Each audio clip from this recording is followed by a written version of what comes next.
whenever we diagnose a patient with severe aortic stenosis, it's time to intervene. Basically, the two options that we have to treat severe aortic stenosis, either surgical aortic valve replacement, so open heart surgery versus TAVR, or transcatheter aortic valve replacement. If the patient is prohibitive surgical risk, well, then the patient is a candidate for TAVR.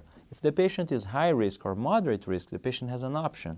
And then low risk, the patient has the option to be randomized in this controlled trial that we're comparing TAVR versus SAVR. We were the first ones approved in the state where we are actually taking low-risk aortic stenosis patients, and we are running a randomized trial to truly examine whether catheter-based valve is better or equal to or not as good as surgical implantation. From a patient perspective, it gives them all of the options to treat their aortic stenosis. If you go to another center and you're deemed a low-risk patient, you may only be offered an opportunity to have a surgical aortic valve replacement, but we can give you the option of enrolling in a clinical trial that'll give you the chance to be randomized to transcatheter aortic valve replacement.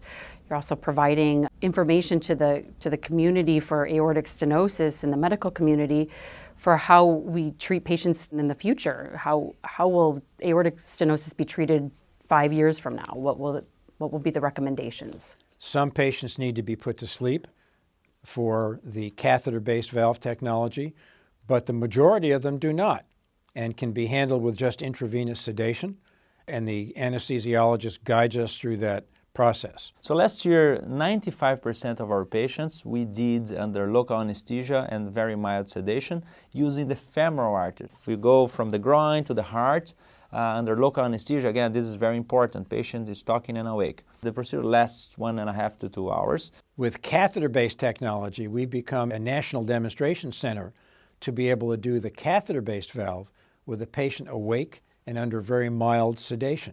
This has tremendously diminished the incidence of certain complications that surround this procedure, and it has significantly shortened the length of time the patient has to be in the hospital afterward.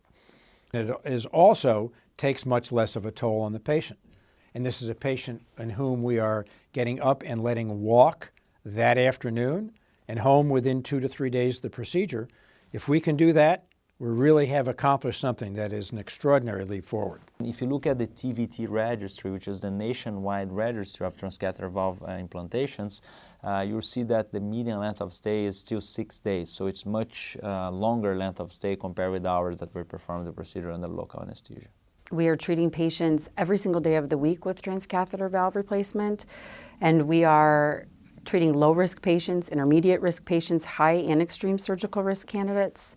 And in the future, we hope to be able to offer a full spectrum of valve replacements through a catheter-based approach. That's the goal, ultimately, is to see what other opportunities we can offer to patients down the road.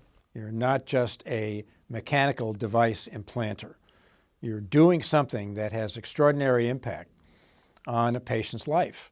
We have to evaluate all of you, not just the heart, to make the most appropriate decision. And it really is essential that that be done by someone to whom it really matters, not just someone who wants to do a procedure.